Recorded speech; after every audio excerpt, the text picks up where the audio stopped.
ఇద్దరు అదనపు ఎస్పీల arrest. Phone tapping వ్యవహారంలో భుజంగరావు, తిరుపతన్నల పాత్ర నిర్ధారణ.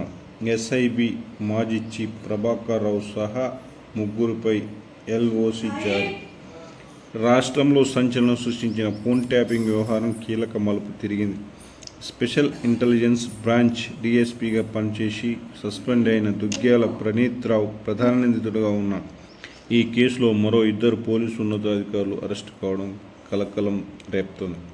భూపాలపల్లి అదనపు ఎస్పీ భుజంగరావు, హైదరాబాద్ నగర భద్రతా విభాగం అదనపు డీసీపీ తిరుపతన్నను హైదరాబాద్ పోలీసులు అరెస్ట్ చేశారు. శుక్రవారం రాత్రి వీరి ఇళ్లకు వెళ్లిన పోలీసులు సోదాలు నిర్వహించారు. శనివారం ఉదయం వీరిద్దరిని బంజారాహిల్స్ పోలీస్ స్టేషన్కు పిలిచి సుదీర్ఘంగా విచారించారు. అనంతరం రాత్రి సమయంలో అరెస్ట్ చేశారు. విచ్చలవిడిగా ఫోన్ ట్యాపింగ్లకు పాల్పడిన వ్యవహారంలో ప్రణీత్తో పాటు వీరి ఇద్దరి పాత్రను గుర్తించిన దర్యాప్తు అధికారులు ఈ నిర్ణయం తీసుకున్నారు. రాజకీయ ప్రముఖుల, వ్యాపారుల ఫోన్ను ట్యాప్ చేయడంలో వీరిద్దరి ప్రమేయం గురించి కీలక ఆధారాలను సేకరించే పనిలో దర్యాప్తు బృందం నిమగ్నమైంది. భుజంగరావు ఎన్నికల ముందు వరకు పొలిటికల్ ఇంటెలిజెన్స్ విభాగంలో, తిరుపతన్న ఎస్ఐబిలో అదనపు ఎస్పీగా విధులు నిర్వహించారు. భుజంగరావు ఎన్నికల ముందు వరకు పొలిటికల్ ఇంటెలిజెన్స్ విభాగంలో, తిరుపతన్న ఎస్ఐబిలో అదనపు ఎస్పీగా విధులు నిర్వర్తించారు.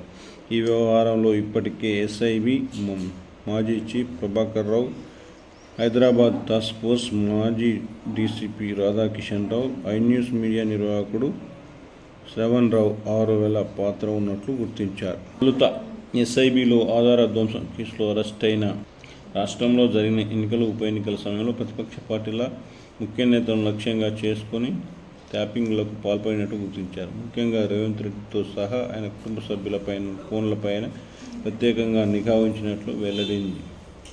రాష్ట్రంలో సంచలనం సృష్టించిన ఎమ్మెల్యేల కొనుగోలు అంశంలోనూ ఈ వ్యవహారం సాగిందని, అలాగే కొందరు ఎంపిక చేసిన బీఆర్ఎస్ నేతల ఫోన్లను ట్యాప్ చేసినట్టు విచారణలో ప్రవీణ్తో సమాచారం.